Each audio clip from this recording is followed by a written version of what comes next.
Iyi mwumvanira ijwi ry'Amerika ivugira Washington DC mu Kirundi n'Ikinyarwanda. Muri uyu mwanya muri kumwe nanjye Eugenia Mukankusi, ndabasuhuza mwese kandi baha ikaze mu biganiro byacu bya mu gitondo. Turahera ku makuru havugwa hirya no hino ku isi mugezwaho na Aloyizi Bigirimana.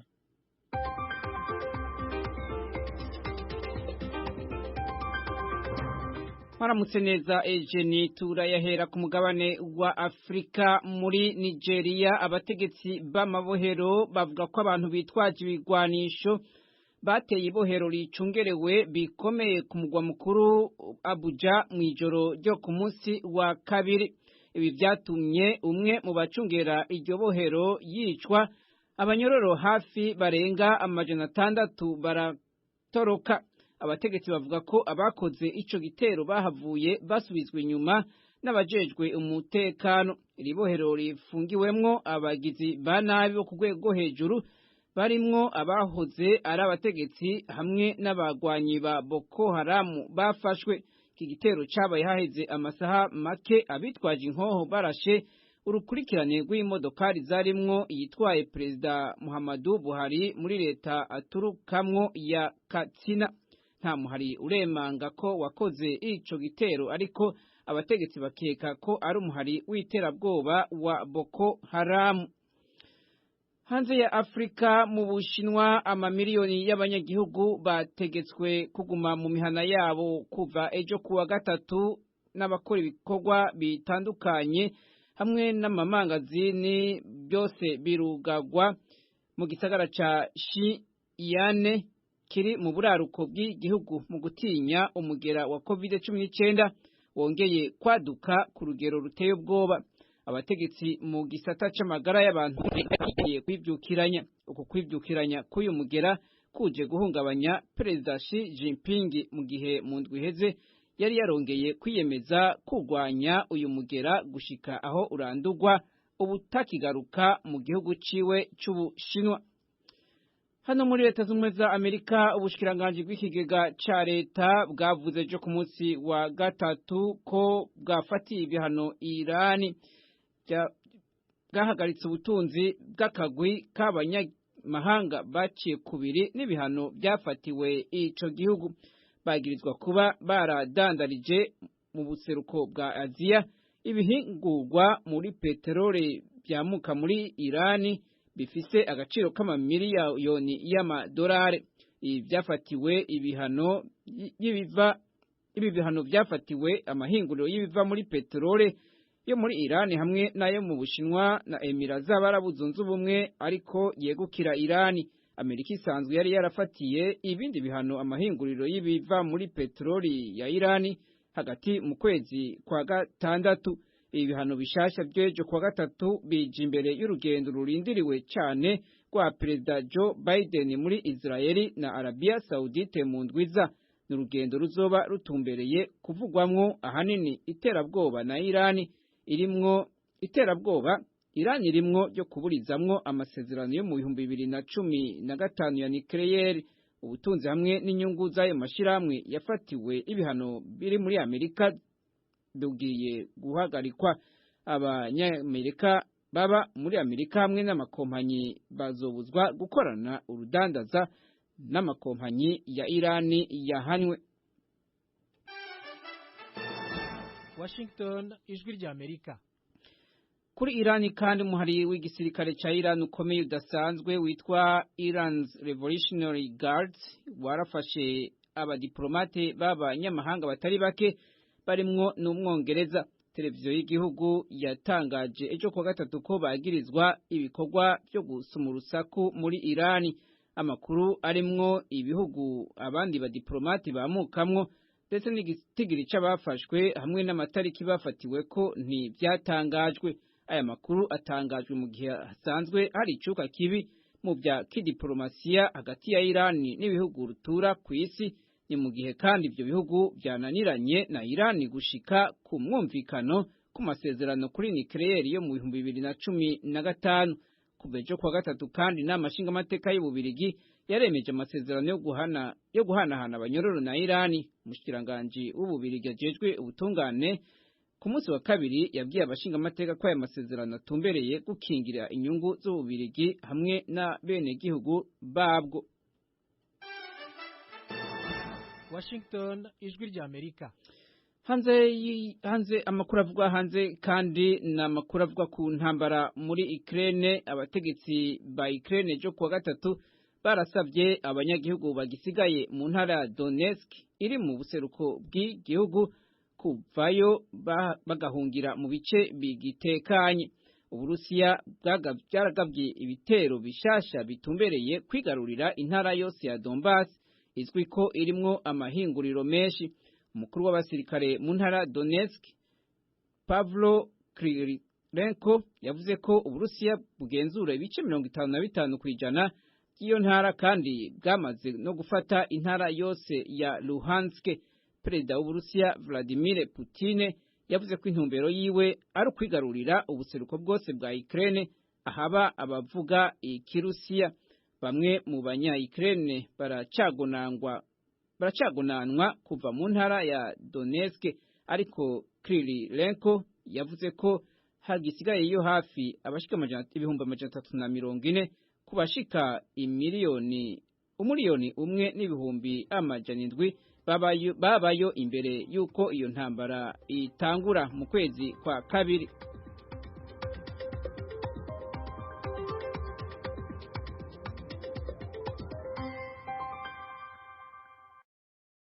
Aloys Bigirimana urakoze kutugezaho aya makuru avugwa hirya no hino ku isi.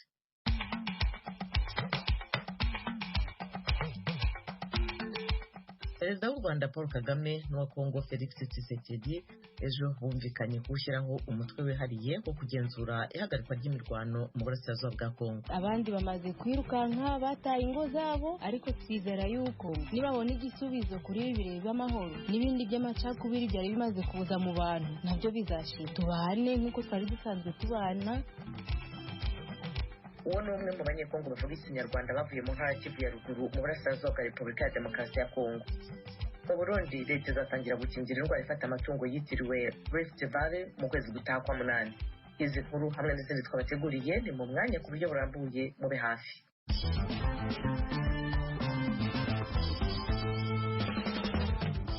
Amakuru yo mu karere k'ibiyaga bigari bya Afurika. Mu nama bagiranye mu murwa mukuru wa Angola, Rwanda, Perezida Paul Kagame w'u Rwanda na mugenzi we wa Kongo Felix Tshisekedi bumvikanye gushyiraho umutwe wihariye wo kugenzura ihagarikwa ry'imirwano mu burasirazuba bwa Kongo. Inkuru irambuye murayigezwa na mugenzi wacu Temistokle Mutijima uri mu Rwanda. Ibyo byatangajwe na Perezida Joao Lourenço wa Angola nyuma y'inama yagiranye na bagenzi be b'u Rwanda na Kongo hagamijwe gushakira umuti amakimbirane ashyamiranyije ibyo bihugu byombi. Bwana Joao Lourenço kandi yatangaje ko ibyo bihugu byombi bigiye gusubukura ibikorwa bya komisiyo ihuriweho n'impande zombi. Inama yayo ya mbere ikazaterana ku itariki ya 12 y'uku kwezi i Rwanda muri Angola. Perezida wa Angola ukora ubuhuza mu makimbirane ari hagati y'u Rwanda na Kongo yagize ati habayeho kumvikana neza hagati yacu nk'abakuru b'ibihugu kwaganishije ku gisubizo maze gutangaza. Inama ya none yahuje abakuru b'ibihugu yabanjirijwe n'iyahuje ba minisitiri b'ububanyi n'amahanga b'ibihugu byose uko ari bitatu. Nyuma y'iyi nama binyuze ku rubuga rwa Twitter, ibiro by'umukuru w'igihugu cya Kongo byatangaje ko inama y'abakuru b'ibihugu yanzuye ku rugendo rwo gusubiza ibintu ku murongo hagati y'ibihugu byombi ruzakorwa mu byiciro hakurikijwe inzira iganisha ku gukemura ibibazo bihari yiswe ya Rwanda, ishingiye ku kongera gusubukura ibikorwa bya komisiyo ihuriweho yari imaze imyaka myinshi idakora. Iyo nzira kandi nk'uko byatangajwe na Perezidansi ya Kongo irateganya ko imirwano yahagarara, abarwanyi ba M23 bagasubira mu birindiro bahozemo mbere y'uko imirwano yaduka mu kwa gatatu k'uyu mwaka nta kigombye gusabwa.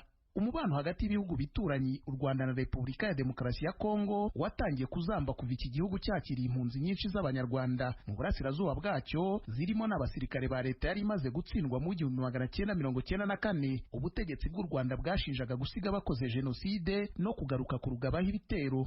Iki gihugu cya Kongo ariko nacyo gishinja u Rwanda kukigabaho ibitero mu bihe bitandukanye no kugira uruhare mu mfu z'abasivili babarirwa mu mamiliyoni mu ntambara zabaye akarande mu burasirazuba bwa Kongo kuva mu 1996.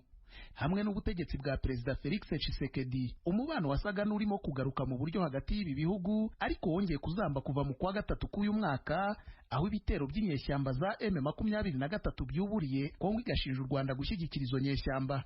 Ubutegetsi bwa Kongo bushinja u Rwanda kohereza mu burasirazuba bw'icyo gihugu umutwe w'ingabo zidasanzwe kurwana ku ruhande rwa M23. Ibyo byose ariko u Rwanda rurabihakana. Tukivuga kuri iyo nama yahuje abaperezida bombi, mugenzi wacu Aliya Sanka yaganiriye na bamwe mu banyekongo bavuga ikinyarwanda batuye mu ntara ya Kivu ya ruguru, ahakomeje imirwano y'umutwe wa M23 n'ingabo za Kongo FARDC. Kuva mu gitondo cyo kuri wa gatatu, icyizere cyose cy'abanyekongo no ku by'umwihariko abatuye intara ya Kivu ya ruguru yerekeye muri Angola. Iyi nama igenzurwa na perezida w'icyo gihugu Joao Lourenço yari irindiriwe cyane mu mpande zose kugira ngo amahoro n'ubwiyunge bugaruka hagati y'igihugu cya Kongo n'u Rwanda. Ikaba inashimisha abantu. Uyu ni Valerie Mukosasenge, akaba ari umuhanga mu bintu by'amajyambere n'umutekano. Imitima yacu yose iri ku byo bari buvugane muri Angola. Nk'uko mubizi, tubonye amahoro twese tudakoresheje intwaro byaba akarusho. Tuzi yuko icyo cyemezo babikunze, ibi biri rucuru mu kanya byarangira vuba vuba. Turabashikiriza kumvikana kubera amajyambere y'ibihugu byacu. Nous les encourageons encore d'être francs, mais également de privilégier la paix, parce que sans la paix, il n'y a pas de développement. Lieutenant Jonas Badera ni umusirikare mu ngabo za leta ya Kongo. Yabye ijwi ry'Amerika ko imirwano ya buri munsi ntacyo yamarira abantu, kuko intambara yica no gusenya. Akaba we yifuza ko Felix Tshisekedi na mugenzi we Paul Kagame bava i Rwanda babonye igisubizo ku kibazo kibatandukanya. Akaba afite n'iyindi nama y'akarusho abagira. Twifuza ko babyirana ukuri, barebe kitagenda, bagashakisha amahoro mu mpande zombi, kuko niyo twabigenza gute nta kiyaga tuzashira ku mupaka ngo dutandukane, abaturanyi iteka ryose. Kuva leta ya Kongo ishinja u Rwanda gutera inkunga inyeshyamba za M23 kuri iyi mirwano ya nyuma hagati y'ingabo za leta na M23 imaze hafi amezi abiri, abavuga ikinyarwanda batangiye guhohoterwa bigatuma badakora akazi kabo neza. Ariko iyi nama yabongeye amagara. Umwe muri bo ni Godelive Uwimana Ntamuheza, ari Igoma, yahunze intambara ava Bunagana muri groupe Majomba. Iriya nama ndikumva ngewe ndi kuyishyigikira kubera ko aba perezida bafashe icyemezo cyo guhura kugira ngo baganirire amahoro twabuze kuva iminsi myinshi, kubona yuko bashaka ko amahoro garuka muri Kongo no mu Rwanda, abaturage babane nk'uko bisanzwe.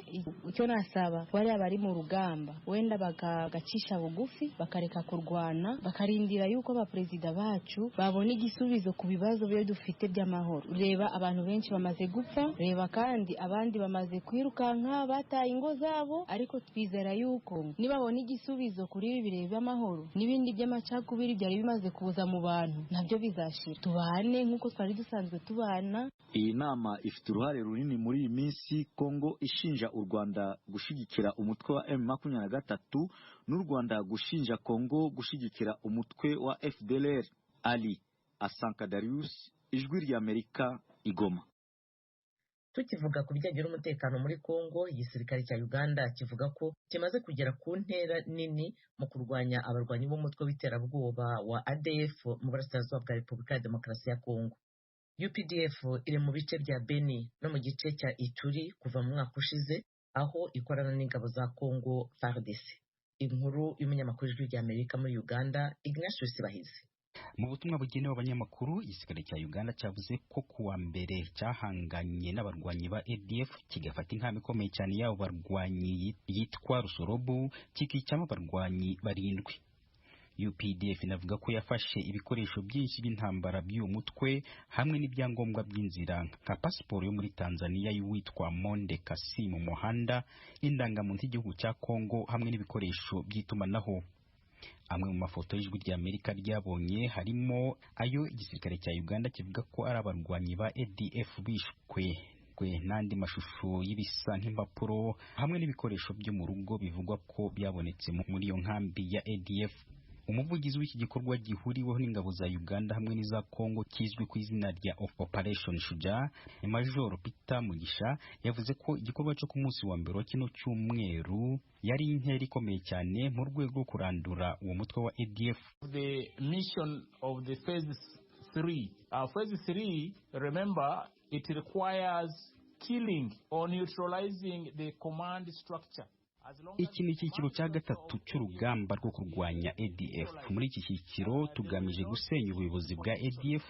Nibimara kugerwaho ntibazashobora kongera kugaba ibindi bitero ku basivili. Vuba aha tugiye gusohora indi raporo yerekana ko guhera ku itariki ya 2 uku kwezi ko abarwanyi benshi ba ADF bishwe n'intwaro zabo zigafatwa. Which shows that more of the ADF have been killed and so many of the military wear have been recovered. Raporo zimwe zerekanye ko nubwo igisirikare cya Uganda n'icya Congo bivuga ko bimaze gukiza ntagondwa za ADF umugongo ko zikibangamiye cyane umutekano w'abasivili muri icyo gihugu, akaba ADF igishobora kugaba ibitero ku baturage mu byaro ikica abasivili batari bake kandi gatega imodoka mu mihanda ikazitwika. Nabajije Majoro Mugisha niba ibi bidasobanuye ko ADF igikomeye. Even 2 to 3 or 5 ADF terrorists can cause havoc to the road users in a secluded area. Ndetse n'abaterabwoba 2 cyangwa 3 ba ADF bashobora guteza akaga ku bakoresha imihanda no ku bandi baturage cyane cyane mu turere twitaruye two tutarimo, ariko ibyo ntibisobanuye ko tutagabanije ubushobozi bwabo bwo guteza akaduruvayo. Tuzi ko atari igikorwa cy'umunsi umwe, buhoro buhoro tuzakomeza gusenya ubuyobozi n'imbaraga zabo kugeza ubwo intego zacu zizagerwaho. In the long run, our goal will have been achieved. Vuba aha Perezida Museveni yagiye mu mujyi wa Fort Portal hafi n'umupaka wa Congo guhura n'abayobozi b'iki gikorwa, abashimira akazi keza bakora, anavuga ko ADF iri hafi kuba amateka. Habaye ubwoba ko nyuma y'imyigaragambyo mu bice bya Kivu y'Amajyaruguru cyane cyane muri Goma yamagana Uganda, abigaragambye bashinja igihugu gushyigikira inyeshamba za M23 zafashe umujyi wa Bunagana uhana imbibe na Uganda, byajaga kugira ingaruka kuri ibi bikorwa byo kurwanya ADF bihuriweho muri Ituri, hiyongeyeho n'izindi gahunda z'iterambere zihuriweho n'ibihugu byombi. Icyakora nk'uko umuvugizi w'ingabo abitangaza, ngibyo nta ngaruka byagize ku bikorwa byabo, atahubwo abasivili b'abanyekongo bashimira cyane igisirikare cya Uganda mu karere kabo, kuko benshi muri bo bari barataye ibyabo ubu babisubiyemo kandi akaba bafite amahoro. Uganda kandi yahakanye yivuye inyuma ko ntaho ihuriye n'intambara y'umutwe wa M23 ihanganye n'igisirikare cya Congo FARDC mu karere ka Rucuru. Uretse guhangana n'abarwanyi ba ADF, igisirikare cya Uganda kirimo no gucungira umutekano abantu barimo kubaka umuhanda uva ku mupaka wa Mpondwe kugera i Beni, dore ko unyuze mu turere twahoze twibasiwe n'ibitero bya ADF. Uwo muhanda urengeje ibirometero 101 mu mihanda Uganda na Congo byiyemeje gufatanya kubaka mu rwego rwo kuzamura imigenderanire n'ubucuruzi hagati y'ibihugu byombi. Undi muhanda wagombaga kuba urimo kubaka ubu ngubu no kuva Bunagana werekeza Igoma, ariko ibikorwa byo kubaka byo akaba byarahagaraye kubera imirwano ikaze hagati y'abarwanyi ba M23 hamwe n'igisirikare cya Congo. Abarwanyi ba M23 bafasha ku gace ka Bunagana n'ibice bigaherereye, ubu bavuga ko bamaze gufata uduce turi hafi cyane n'umujyi wa Rucuro, kandi akaba arimo no gusatira n'ibice byo muri Busanza. Ignatius Bahizi, Ijwi rya Amerika, Uganda.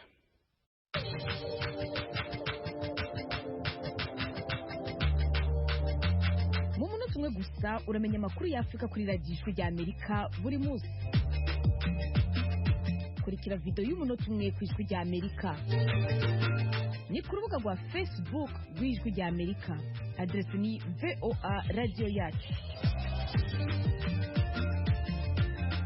Video y'umunota umwe gusa, inkuru nyamukuru kuri Afrika. Radio Yacu. Mu kwezi gutaha kwa munani, amatungo mu Burundi azatangira gukingirwa indwara yitiriwe Rift Valley. Iyo ndwara yadutse bwa mbere mu Burundi mu kwezi kwa 4. Minisiteri y'Ubuhinzi n'Ubworozi ikabimenyesha ko imaze guhitana inka zirenga 400. Inkuru twateguriwe na mugenzi wacu Desire Hatungimana uri Kigali mu Rwanda. iyo ngwara yadutse ubwa mbere mu Burundi kuva mu kwezi kwa kane ubushikiranganje bw'uburimyi n'ubworozi bumenyesha ko imaze guhitana inka zirenga 400. Umuyobozi mukuru ajejwe ubworozi mu Burundi Serge Nkurunziza mu kiganiro yahaye abamenyesha makuru kuri no gatatu yamenyesheje ko iyo ngwara yabanje kwibonekeza mu ntara za Ngozi, Kirundo na Muyinga, imaze kugaragara mu zindi ntara 10 ziyongera, nazo ni Karusi, Cibitoke, Kayanza, Bujumbura, Makamba, Muramvya, Mwaro, Rumonge, Bubanza na Gitega. Serge Nkurunziza yamenyesheje ko iyo ngwara yagaragaye mu nka 936, muri zo 113 zarapfuye, nayo mu mpere no mu ntama izafashwe ni 627 hafa 214. Uwo muyobozi mukuru mu bushikiranganje bw'uburimyi n'ubworozi amenyesha ko kuva iyo ngwara yaduka batarengeshanije kurondera uko bayituza. Uno munsi amenyesha ko amafaranga umuriyoni n'ibihumbi 800 y'amadolari y'Amerika yatanzwe n'ikigega nka FIDA, FAO na PAM amaze kuboneka kugira batuze ico kiza. Amenyesha ko vuba bagiye gutangura gucandaga ibitungwa. Incanco za mbere zishobora gushika mu kwezi kwa Myandagaro, agazocatunganywa isekeza ryo gucandaga ibitungwa mu gihe kibereye. Muri uku kwezi kwa Mukakaro, abahinga mu vy'ubworozi bazokwiragira mu ntara zitandukanye z'igihugu kugira ngo haboneke igicapo cerekana neza uko gucandaga zogenda. Aborozi baganira na radio Ijwi ry'Amerika bamwe barashima ko incanco zigiye kuboneka, abandi bakabona ko zatevye bigatuma batakaza vyinshi. Leta turayishimiye cyane ko bagire batangure gucandaga izo nka kugira ngo turabe yuko ubuzima bwosubira nk'uko bwahora, amasoko y'inka gasubira, ibitungwa bigashoka, umuntu barayikora ku gitungwa ariko ubu ufise inka canke impene ntibashobora kuyigurisha. Turashimye cyane iyo nkuru, ni inkuru y'umunezero cyane gose. Kugo rucanco rubonetse two kwiruhutsa, tubona rero rwo kwihuta n'izari zigwaye kumbure zibone agahengwe, ariko muri make twoshimira ubushikiranganje kwico ciyumviro cyo gucanca ibitungwa ugomba kuzoshira mu ngiro, kuko twari turushashaye na cyane cyane ko ibitungwa byari byaduhezeko. Iyo ngingo iradushimishije cyane twebwe aborozi, kuko n'ukuri umwiheburo wari watubanye mwinshi cyane, tumaze kugira uruhombo rutagira ingene rungana, n'ukuri twavyadukira nayo tumira turaruhutse, turashima n'ukuri. Aborozi bari mu mugambi wo kwibako kuko leta yatevye kubatabara. Serge Nkurunziza arafise icyo abasaba. Twisunze uko iyo ngwara isanzwe yigenza, dufatiye kandi ku vyiyumviro vy'abahinga bo mu gihugu n'abo hanze y'igihugu, ubushikiranganje bwagomba bumenyeshe aborozi bose bagomba kwishira hamwe kugira bigurire urucanco, ko bobangira bakarindira urucanco ruzokoreshwa muri uyu mugambi wo kurwanya iki kiza. Naho iyo ngwara ikivugwa mu Burundi, leta yatanze uruhusha rudasanzwe ku bayisilamu wo kuzobaga ibitungwa ku munsi wa gatandatu igenekezo rya 9 kuno kwezi, umunsi bazaba baramutse bahimbaza umunsi w'intama Eid al-Adha.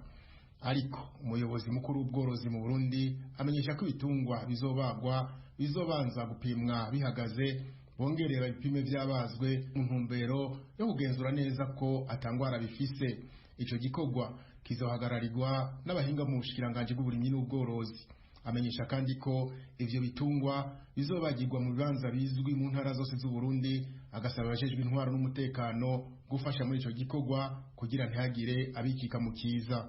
Umuvugizi umuryango w'abayisilamu mu Burundi Komibu Mirage Ndimubandi yashimiye leta yabahaye ako karyo ko gukora umugigwa wo gutanga ikimazi mu ntumbero yo kwiyegereza Imana naho bari mu bihe bidasanzwe. Yaciye asaba abayisilamu bose kuzokubahiriza amategeko yose ajanye n'uwo munsi. Desire Hatungimana, Kigali, Ijwi ry'Amerika. Radio Ijwi ry'Amerika ivugira Washington DC mu Kirundi n'Ikinyarwanda. Tuti mwari muduteze amatwi, ibiganiro twari twabateguriye kuri iyi saha naha bihumurije, muze gucikwa n'ibiza gukurikira. Tubashimiye rero ko mwahisemo gukurikira radio yanyu Ijwi ry'Amerika. Bakoze kandi bagenzi banjye bose bagize